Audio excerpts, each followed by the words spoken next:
नमस्कार श्रोता बंधुरा केमन आছেন সবাই। आशा करी सबाई खूब भालो आছেন এবং অনেক অনেক বই পড়ছেন। আপনারা শুনছেন বৃষ্টি ও গল্প। আজকে আমার নিবেদন হুমায়ুন আহমেদের একটি উপন্যাস মেঘের ওপর বাড়ি। গল্পটি শেষ অবধি শোনার জন্য অনুরোধ রইল। গল্প পাঠ ভালো লাগলে দয়া করে চ্যানেলটি সাবস্ক্রাইব করে পাশে থাকবেন। শুরু হচ্ছে মেঘের ওপর বাড়ি। আমি মারা গেছি নাকি মারা যাচ্ছি এখনো বুঝতে পারছি না। মনে হয় মারা গেছি।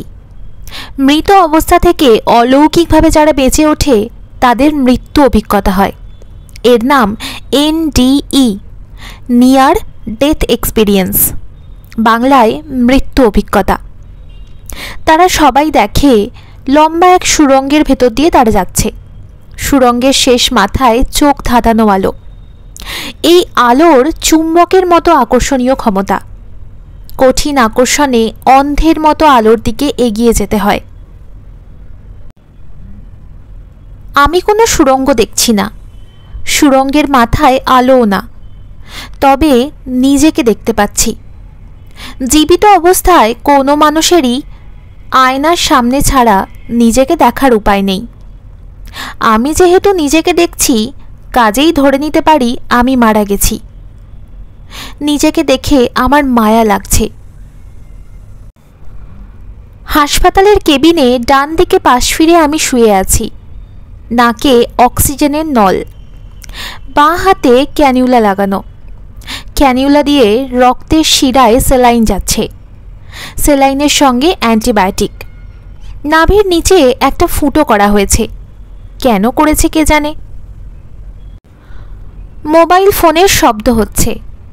আমি যেদিকে ফিরে শুয়ে আছি শব্দটা আসছে তার উল্টো দিক থেকে। রুবিনার মোবাইল ফোন। আমি মাথা না ঘুরিয়েই রুবিনাকে দেখলাম। রোগীর অ্যাটেন্ডেন্টের ডিভানে সে শুয়ে আছে। ডিভানটা ছোট, তার একটা পা বিছানার বাইরে, অন্য পা গোটানো। বেচারি বালিশ ছাড়া ঘুমোচ্ছে। রুবিনা ঘুমের মধ্যেই বলল, কে? ওপাশ থেকে বলল, আমি জুঁই। ভাইয়া কেমন আছে?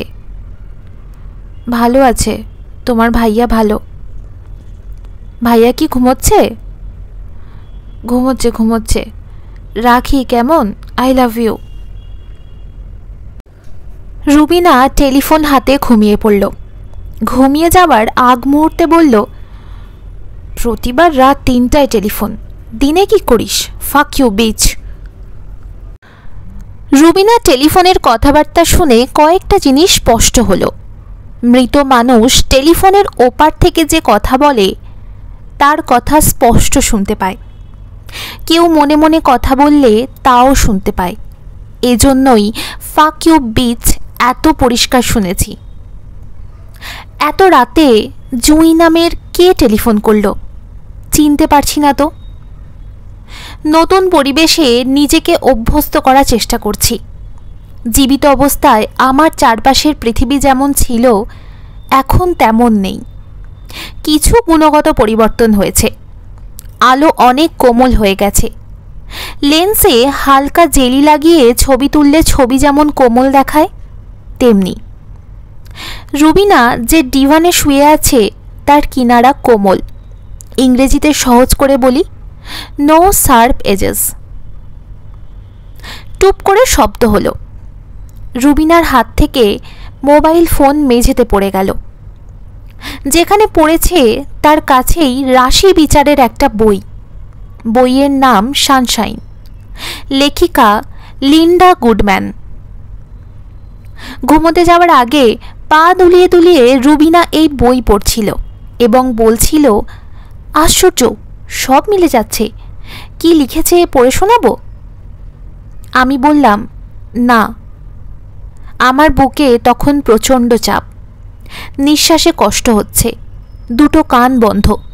প্লেন অনেক উপরে উঠলে কান যেমন বন্ধ হয় তেমন। আমি ঘন ঘন ঢোক গিলে কানের স্তব্ধতা ভাব কাটানোর চেষ্টা করছি। এই সময় রাশিফলের কথা শুনতে ইচ্ছা করছে না। আমার না কোনো কাজে দিল না। রুবিনা পড়তে শুরু করল। Librans love people, but they hate large crowd. এই শুনছো? শুনছি। আমরা মানুষ পছন্দ করলেও জনতা পছন্দ করি না। আরও শোনো, Libra is all love and beauty and sweetened and light. পড়তে পড়তে রুবিনা সিগারেট ধরালো।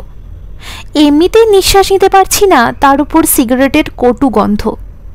আমি ক্লান্ত গলায় বললাম, সিগারেট ফেলো। রুবিনা বলল, দুটা টান দিয়ে ফেলে দেবো। টয়লেটে চলে যাও, টয়লেটের দরজা বন্ধ করে সিগারেট টানো।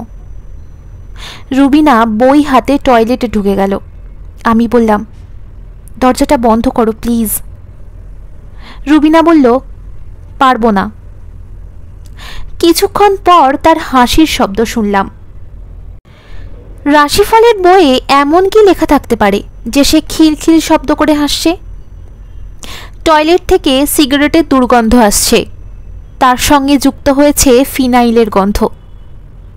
টয়লেটের বেসিনের একটা কল নষ্ট, সারাক্ষণ টিপ টিপ করে পানি পড়ে।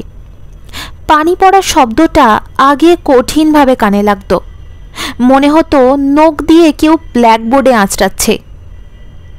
এখন অবস্থা ভিন্ন, বেসিনের কল দিয়ে পানি পড়ছে, আমি তার শব্দ পাচ্ছি। শব্দটা আমাকে পীড়িত করছে না, বরং শুনতে ভালো লাগছে, যেন পানির ফোঁটা পড়ার শব্দটায় লুকানো গল্প আছে। গল্পটা কি ভাবতেই মনে পড়ল, গল্পটার নাম ফুরুত। পানির ফোঁটা পড়ছে আর ফুরুত শব্দ হচ্ছে। খুব ছোটবেলায় বাবা গল্প করেছেন, আমি তার সামনে দু হাঁটু গেড়ে কুকুরের মতো বসে আছি, মুগ্ধ হয়ে গল্প শুনছি। এক দেশে ছিল হাজার হাজার লক্ষ লক্ষ কোটি কোটি পাখি। পাখির যন্ত্রণায় অস্থির হয়ে রাজা বলল, সব পাখি জালে বন্দি করো, প্রকাণ্ড জাল বানাও। রাজার হুকুমে প্রকাণ্ড জাল বানানো হলো। জাল দিয়ে সব পাখি আটকে ফেলা হলো। জালের এক কোণায় একটা ছিদ্র ছিল, এটা কেউ লক্ষ্য করেনি। ছিদ্র দিয়ে একটা হলুদ পাখি ফুরুত করে বের হয়ে গেল। এই বলে বাবা গল্প থামাতেই আমি বললাম, তারপর? বাবা বললেন, ফুরুত। আমি বললাম, ফুরুত কি? বাবা বললেন, ফুরুত করে আরেকটা পাখি চলে গেল। আমি বললাম, তারপর? বাবা বললেন, ফুরুত। তারপর কি? ফুরুত। আমি বেশ কিছুক্ষণ অপেক্ষা করে বললাম, তারপর? বাবা বললেন, ফুরুত। আমি বললাম, সবগুলো পাখি কখন বের হবে? বাবা বললেন, যেদিন তুই মারা যাবি সেদিন, তার আগে না। আমি মারা গেছি।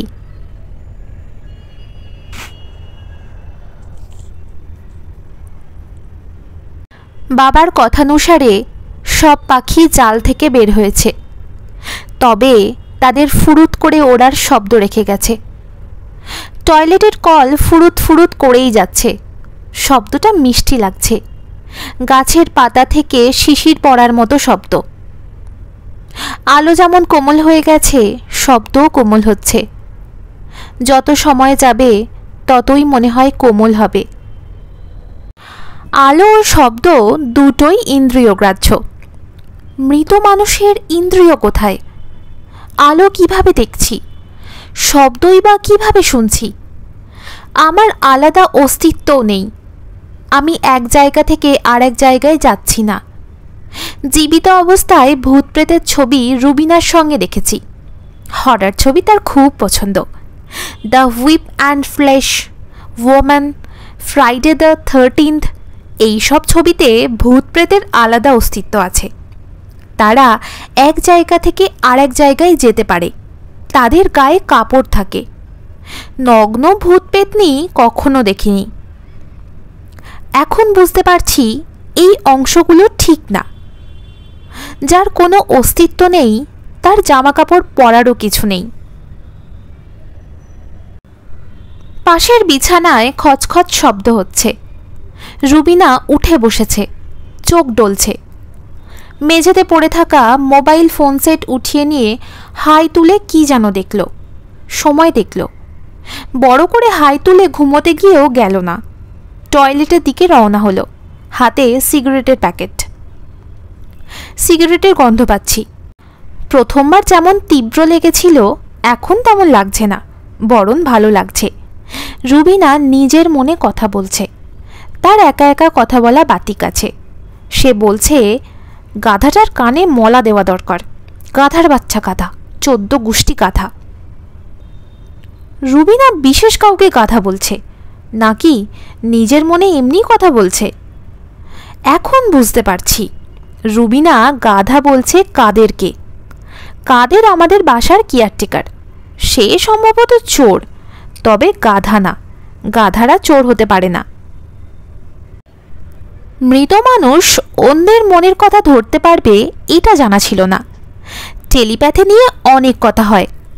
আমেরিকার এক ইউনিভার্সিটিতে তো টেলিপ্যাথি নিয়ে গবেষণার জন্য আলাদা ডিপার্টমেন্টই আছে। গবেষণার ফল শূন্য। তারা বলতে বাধ্য হয়েছে মানুষের টেলিপ্যাথিক ক্ষমতা নেই। এখন বুঝতে পারছি টেলিপ্যাথি মৃত্যুর পরের ব্যাপার। দরজা খুলে একজন নার্স ঢুকেছে। সে চোখ মুখ কুঁচকে বলল, কে সিগারেট খাচ্ছে? বাথরুম থেকে রুবিনা বলল, আমি খাচ্ছি। কেবিনে সিগারেট খেতে পারবেন না। কেবিনে তো খাচ্ছি না, টয়লেটে খাচ্ছি। টয়লেটেও খেতে পারবেন না, সিগারেট খেতে হলে হাসপাতালের বাইরে গিয়ে খেতে হবে। রুবিনা বলল, রাত 3:45 আমি হাসপাতালের বাইরে কোথায় যাব? গুন্ডারা ধরে নিয়ে আমাকে যদি রেপ করে তখন উপায় কি হবে? এই নার্স আজকেই ডিউটিতে এসেছে। রুবিনার কথা বলার ভঙ্গির সঙ্গে সে পরিচিত নয়। নার্স খানিকটা হকচকিয়ে গেল। আমি লাইটার জ্বালানোর শব্দ শুনলাম। পরপর 2টো সিগারেট রুবিনা খায় না। দ্বিতীয় সিগারেট সে ধরালো নার্সকে রাগিয়ে দেওয়ার জন্য। রুবিনা উঁচু গলায় বলল, সিস্টার এক কাজ করুন, আমার বিরুদ্ধে একটা কমপ্লেন করে দিন। নার্স মুখ শক্ত করে আমার বিছানার দিকে এগিয়ে এলো। ক্যানোলা দেখল। স্যালাইনের টিউব নাড়াচাড়া করে হঠাৎ চিৎকার করল, ম্যাডাম, রুগী মনে হয় মারা গেছে। রুবিনা এই আর্তচিৎকারের কোনো জবাব দিল না। নার্স আবার বলল, ম্যাডাম আসুন, রুগী মনে হয় মারা গেছে। রুবিনা বলল, মনে হয় বলছেন কেন? ডিউটি ডাক্তারকে ডেকে আনুন, ডাক্তার এসে বলুক। নার্স দ্রুত ঘর থেকে বের হতে গিয়ে দরজায় বাড়ি খেল। রুবিনা টয়লেট থেকে বলল, ক্যালাস লেডি, দরজা জানলা ভেঙে ফেলবে। আমি কিছুটা স্বস্তি পাচ্ছি। আমার অবস্থা এখন সবাই জানবে। অন্যরকম উত্তেজনা, অন্যরকম কর্মকাণ্ড শুরু হবে। রুবিনা আমার সামনে দাঁড়িয়ে আছে। আমি তাকে দেখে মনে মনে অনেকবার বলা একটা বাক্য আবারও বললাম, একজন তরুণী এত সুন্দর হয় কিভাবে? এই অতি রূপবতীর সঙ্গে আমার বিয়ে ঠিক করেন আমার বড় মামা হাবিবুর রহমান। মগবাজারে তার একটা ফার্মেসি আছে। ফার্মেসির সঙ্গে মোবাইল ফোনের ব্যবসা। এই ফার্মেসিতে রুবিনা এক সন্ধ্যাবেলা এসে বলল, 20টা কড়া ঘুমের ওষুধ দিন তো। বড় মামা বললেন, এতগুলো ঘুমের ওষুধ দিয়ে কি করবেন? রুবিনা বলল, সুইসাইড করব, 20টায় হবে না? এতগুলো ঘুমের ওষুধ দিতে পারবো না। একটা দিতে পারবেন? একটা দিন। 20টা ফার্মেসিতে যেতে হবে, সবার কাছ থেকে একটা করে কিনব। পরিশ্রম বেশি হবে, কি আর করা, ওয়ার্ক ফর ডেথ, কাজের বিনিময়ে মৃত্যু। আপনি এখন অবাক হয়ে তাকিয়ে আছেন কেন? নাকি একটা ঘুমের ওষুধও বিক্রি করবেন না? বড় মামা একটা ট্যাবলেট দিলেন। রুবিনা ট্যাবলেট মুখে দিয়ে তার সামনেই পানি ছাড়া গিলে ফেলল। ট্যাবলেটের দাম দিয়ে গেল না। রুবিনা পরদিন নিজে থেকেই এলো ট্যাবলেটের দাম দিতে। বড় মামা যে কোনো মানুষের সঙ্গে অতি দ্রুত ঘনিষ্ঠতা করতে পারেন। রুবিনার সঙ্গে ঘনিষ্ঠতা হতে তার মোটেই সময় লাগলো না। মাঝে মধ্যেই সে মামার ফার্মেসিতে সানগ্লাসে চোখ ঢেকে বসে থাকত। আমার সঙ্গে রুবিনার মামার ফার্মেসিতেই প্রথম দেখাতে বুকে ধাক্কার মতো লাগলো। কাউন্টারের পেছনে হলুদ পরি বসে আছে। আমি থতমত খেয়ে দাঁড়িয়ে আছি। রুবিনা বলল, কি লাগবে বলুন। তার প্রশ্নে আমার থতমত ভাব কাটল না, বরং আরও বাড়ল। আমি গেছি মামার খোঁজে। মামা ফার্মেসিতে নেই। এই হলুদ পরীকে কি বলবো? বড় মামার খোঁজে এসেছি। বড় মামা বললে কি এই মেয়েটি চিনবে, নাকি বড় মামার নাম বলবো? আমার মাথার ভেতর এতই জট পাকিয়ে গেছে যে কিছুতেই বড় মামার নাম মনে করতে পারলাম না। রুবিনা বলল,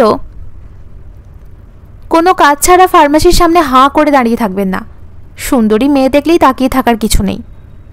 এই বলে রুবিনা হাই তুললে পৃথিবীর সব মানুষকেই কুৎসিত দেখায়।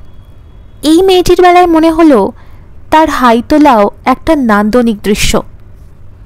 এই হলুদ পরীর সঙ্গে বড় মামা আমার বিয়ের ব্যবস্থা কিভাবে করলেন সেটা ভালো মতো জানি না। বিয়ের কথাবার্তা অনেক দূর এগোনোর পর রুবিনার সঙ্গে চাইনিজ রেস্টুরেন্টে খেতে গেলাম। রুবিনা সুপে চুমুক দিয়ে ঠোঁট বাঁকিয়ে ভুরু কুঁচকে অনেকক্ষণ সুপের বাটির দিকে তাকিয়ে থেকে বলল, সুপে তেলাপোকার গন্ধ পাচ্ছেন? আমি বললাম, না। চট করে না বলে ফেললেন। তেলাপোকার গায়ের গন্ধ কেমন সেটা জানেন? না। রুবিনা হাই তুলতে তুলতে বলল, যদি সত্যি সত্যি আপনার সঙ্গে আমার বিয়ে হয় তাহলে তেলাপোকা ধরে তার গায়ের গন্ধ আপনাকে শোকাবো। আচ্ছা। আপনার সঙ্গে আমার বিয়ে হওয়ার সম্ভাবনা খুবই কম। অনেকের সঙ্গেই আমার বিয়ের কথা হয়েছে, কয়েকবার এঙ্গেজমেন্ট পর্যন্ত গেছে, কিন্তু বিয়ে হয়নি। আমিও তাদের আংটি ফেরত দিইনি। এখন যে আংটিটি পরে আছি সেটা এঙ্গেজমেন্টের আংটি। আংটির পাথরটা হীরার। কত বড় হীরা দেখেছেন? আসল হীরা না, নকল হীরা, আমেরিকান ডায়মন্ড। আশ্চর্য, আপনি তো দেখি তেলাপোকার গন্ধওয়ালা স্যুপ খেয়ে শেষ করে ফেলেছেন। আরেক বাটি খাবেন? আমারটাও খেয়ে ফেলুন। না। খাবেন না কেন? আমি মুখ দিয়েছি সেই জন্য? আপনার কি মনে হচ্ছে যে আমার শরীরে জীবাণু আপনার শরীরে ঢুকে যাবে? আমি চুপ করে রইলাম। রুবিনা বলল, একজন স্বামী তার স্ত্রীকে যখন গ্রহণ করে তার জীবাণু সহই গ্রহণ করে। আমাকে বিয়ে করতে চাইলে আমাকে জীবাণু সমেত গ্রহণ করতে হবে। রাজি আছেন? হ্যাঁ, রাজি আছি। তাহলে আমার মুখ দেওয়া স্যুপটা খেয়ে ফেলুন। পুরোটা খেতে হবে না, কয়েক চামচ খেলেই হবে। আমি স্যুপের চামচে মুখ দিলাম। হঠাৎ রুবিনার দিকে চোখ পড়তেই দেখি সে অদ্ভুত দৃষ্টিতে আমাকে দেখছে। এমন দৃষ্টিতে আমরা সাধারণত একজন অন্যজনের দিকে তাকাই না। এই মুহূর্তে রুবিনা আমার সামনে, তার চোখে সেই পুরনো অদ্ভুত দৃষ্টি। কিছুটা কৌতূহল, কিছুটা বিস্ময়, অনেকখানি বেদনা। রুবিনা আমার কপালে হাত রাখল। সেই হাত শীতল না উষ্ণ বুঝতে পারলাম না। মৃত মানুষের হয়তো বা স্পর্শানুভূতি নেই। ব্যাপারটা আমার কাছে পরিষ্কার হচ্ছে না। মৃত মানুষ যদি দেখতে পারে, যদি শুনতে পারে, তাহলে স্পর্শানুভূতি তার কেন থাকবে না? আমি তো গন্ধও পাচ্ছি। কপালের ওপর রাখা তার হাত থেকে সিগারেটের গন্ধ আসছে। রুবিনা বিড়বিড় করে বলল, গাধি নার্স, বলে কি মনে হয় মারা গেছে। মানুষটা আরাম করে ঘুমাচ্ছে। এই নার্সকে কাপড় খুলে পাছায় লাথি দিয়ে হাসপাতাল থেকে বের করে দেওয়া দরকার। রুবিনার কথা শেষ হওয়ার আগেই নার্স ডাক্তার নিয়ে ঢুকল। ডাক্তার আমার নাড়ি ধরল। তাকে তেমন বিচলিত মনে হলো না। সে চোখের পাতা খুলে চোখের মণিতে টর্চ ফেলল।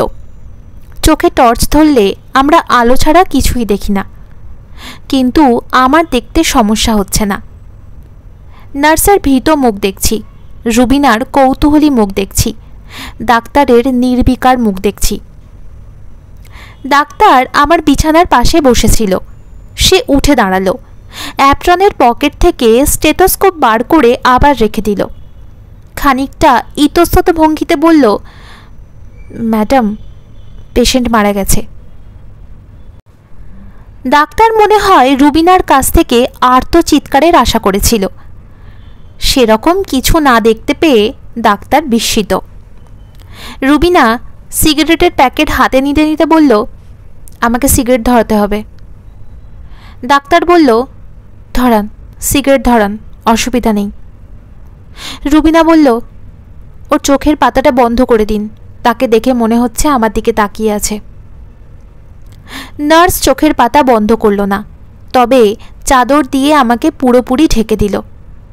এতে আমার দেখতে অসুবিধা হচ্ছে না, সব কিছু আগের মতোই দেখছি।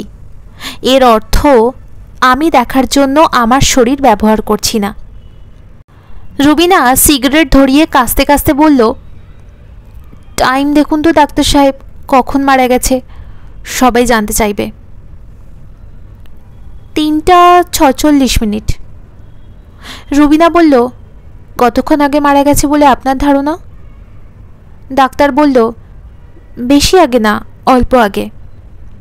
রুবিনা বলল, এমন কোনো সম্ভাবনা কি আছে যে চাদর সরিয়ে উঠে বসে পানি খেতে চাইবে? ডাক্তার নার্স মুখ চাওয়াচাবি করল। রুবিনা বলল, আপনারা চলে যান, আমাকে একটু একা থাকতে দিন। ডাক্তার বলল, ডেড বডি সরিয়ে নেওয়ার ব্যবস্থা করি? রুবিনা বলল, না। নার্স বলল, আমরা চলে গেলে আপনি ভয় পাবেন। রুবিনা বলল, ভয় পাবো কেন?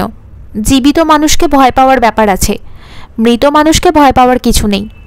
সে যদি জেগে উঠে বলে 1 গ্লাস পানি খাবো, আমি খুব স্বাভাবিক গলায় বলবো, ঠান্ডা পানি দেবো না নর্মাল?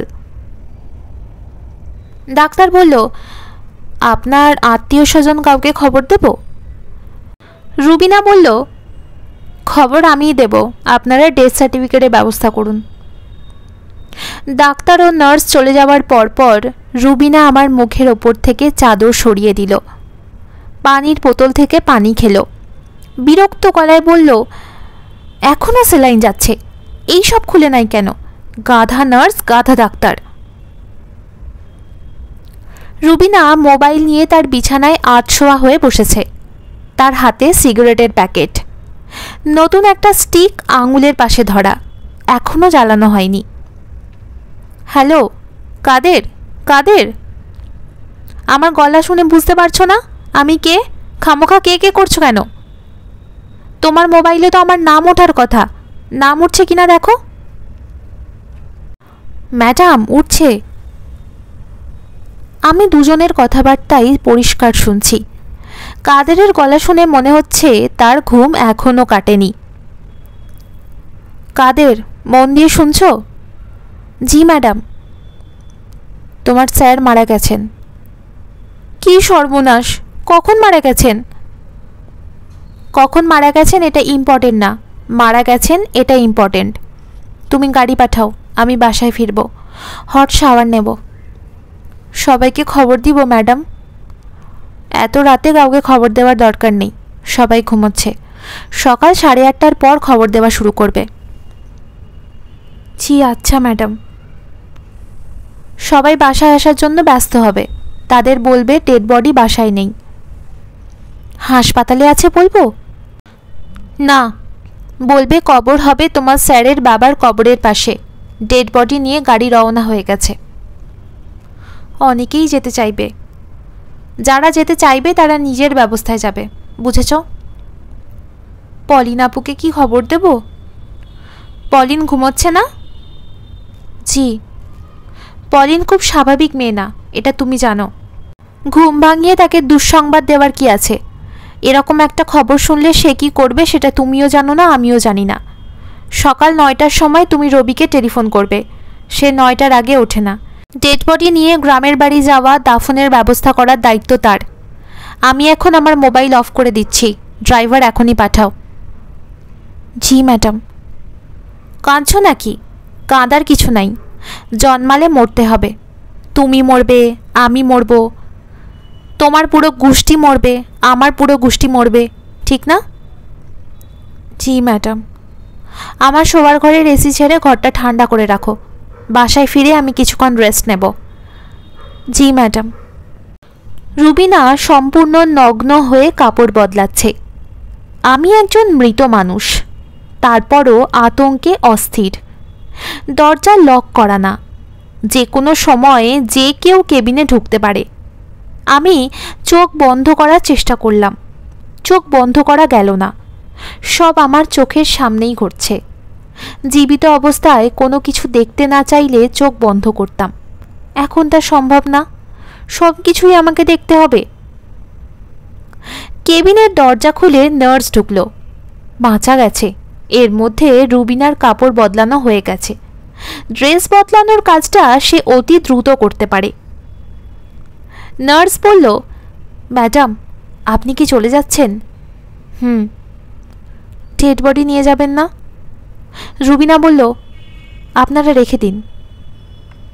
নার্স হতাশ চোখে তাকাচ্ছে। তাকে হতাশ অবস্থায় রেখে রুবিনা বের হয়ে গেল। আমার বলতে ইচ্ছা করছে, সিস্টার, আমার স্ত্রীর ব্যবহারে আপনি মন খারাপ করবেন না। সে এরকমই, ডেড বডি সে ফেলে কখনো যাবে না, যথাসময় নিয়ে যাবে। সে বাসায় যাচ্ছে, হট শাওয়ার নিয়ে কিছুক্ষণ এসি রুমে বিশ্রাম করবে, তারপর সব ব্যবস্থা হবে।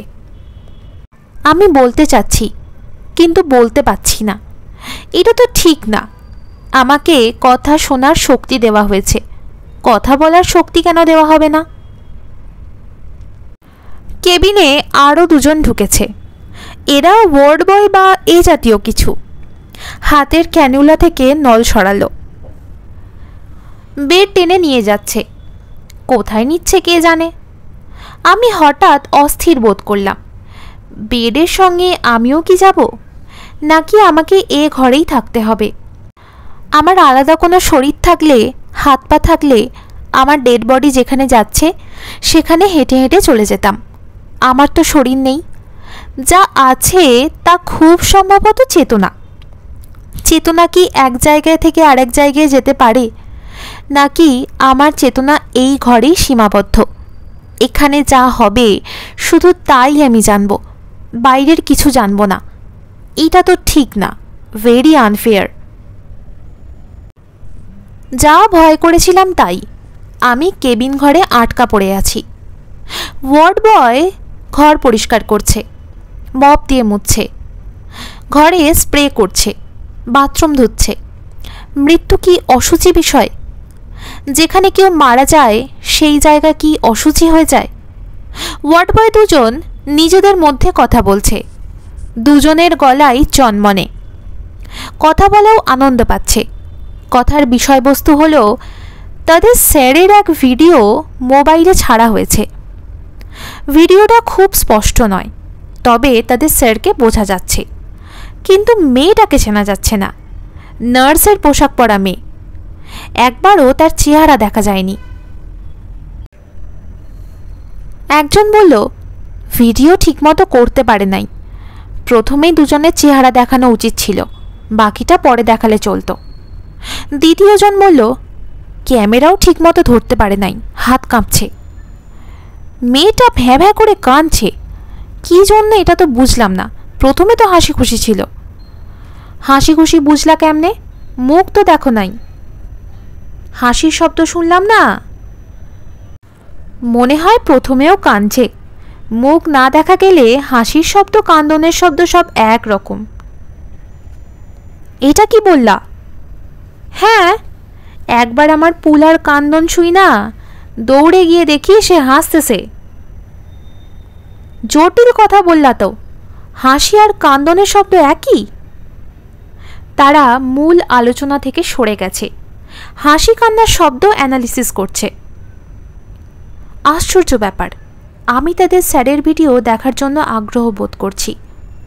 ভিডিও দেখে মেয়েটা হাসছে না কাঁদছে সেটা জানার চেষ্টা। মৃত্যুর পরও কি যৌন চেতনা থেকে যায়? নিশ্চয়ই থাকে, না হলে নোংরা ভিডিও দেখার ইচ্ছা হতো না। কোনো যুক্তিতেই মৃত্যুর পরের যৌন চেতনার বিষয়টা গ্রহণ করা যাচ্ছে না। পুরুষ যুবতী তরুণীর প্রতি শারীরিক আকর্ষণ বোধ করে, তার কারণ প্রকৃতি চায় মানবজাতির অস্তিত্ব টিকে থাকুক, তারা বংশ বিস্তার করুক। একজন মৃত পুরুষ কোনো মৃত তরুণীর প্রতি যৌন আকর্ষণ বোধ করবে না, কারণ বংশবিস্তারের কিছু নেই। শরীর নেই, বংশবিস্তার তো অনেক পরের ব্যাপার। ওয়ার্ড বয় দুজন চলে গেছে, আমি কেবিন ঘরে আটকা পড়ে আছি। আমার শরীর কোথায় জানি না, রুবিনা কোথায় কি করছে তাও জানি না। মৃত্যুর পর অতি অচেনা এক জগতে আমি ঢুকে পড়েছি। প্রথম বিদেশ ভ্রমণের সঙ্গে এর কিছুটা মিল আছে। বিদেশেও ঘরবাড়ি আছে, মানুষ আছে, কিন্তু সবই কিছুটা আলাদা। ওদের ভাষা আলাদা, নিয়ম নীতি আলাদা, রাস্তাঘাট সবই অচেনা। বিদেশ ভ্রমণে একজন গাইড খুব প্রয়োজন। সে সব কিছুর সঙ্গে পরিচয় করিয়ে দেবে, রাস্তাঘাট চেনাবে, দর্শনীয় জায়গা দেখাবে। পরকালেও আমাদের একজন গাইড দরকার। আমি তো জানতাম মৃত্যুর সময় মৃত আত্মীয় স্বজনরা চারিদিকে ভিড় করে। তাদের প্রধান চেষ্টা অপরিচিত ভুবনে মৃতের যাত্রা সহজ করে দেওয়া। আমার সবচেয়ে ছোট ফুপু ক্যান্সারে মারা গিয়েছিলেন। তীব্র ব্যথায় দিন রাত পশুর মতো গোঙাতেন। ব্যথা কমানোর কোনো ওষুধপত্র তার জন্য কাজে আসছিল না। তার কষ্ট বর্ণনার অতীত। মৃত্যুর ঘণ্টাখানেক আগে হঠাৎ তার সব ব্যথা বেদনা চলে গেল। তার মুখ আনন্দে ঝলমল করে উঠল। আমি আর বড় মামা তখন তার ঘরে। ফুফু বড় মামার দিকে তাকিয়ে বললেন, আমার চিৎকারে অতিষ্ঠ হয়ে সবাই আমাকে ছেড়ে গিয়েছে। কেউ আমার ঘরে উকিও দেয় না। শুধু আপনি দিনের পর দিন আসছেন, ঘন্টার পর ঘন্টা বসে থেকেছেন, আমার কষ্ট দেখে চোখের পানি ফেলেছেন। আপনার সঙ্গে এই পাগলাটা আসছে। পাগলা, দৌড় দিয়ে যা, আমার জন্য একটা ললি আইসক্রিম কিনে আন, লাল রঙের আনবি। ছোট ফুপু আমাকে সব সময় পাগলা ডাকতেন। লাল রঙের ললি আইসক্রিম কিনে এনে দেখি পরিস্থিতি সম্পূর্ণ ভিন্ন। মানুষ ভর্তি ঘর। কে একজন উঁচু স্বরে কালিমা পড়ছেন। ছোট ফুপু বাম কাত করে শুয়ে আছেন। তিনি চোখ বড় বড় করে এদিক ওদিক দেখছেন। হঠাৎ বিস্ময়ে অভিভূত হওয়ার মতো করে বললেন, আম্মাজি আসছে, আম্মাজি আমারে নিতে আসছেন। কালিমা পাঠ বন্ধ হয়ে গেল। সবার দৃষ্টি ফুপুর দিকে। ফুফু একদিকে তাকিয়ে আগ্রহ নিয়ে জানতে চাইলেন, আম্মাজি একা আসছেন, আর কেউ আসে নাই? ফুপুর মৃত আম্মাজি হয়তো জবাব দিলেন, আমরা সেই জবাব শুনতে পারলাম না। ফুপু বললেন, হ্যাঁ এখন সবাই রে দেখতেছি। হ্যাঁ আম্মাজি, তাদের সেলাম দিতে ভুলে গেছি, সালাম আলাইকুম।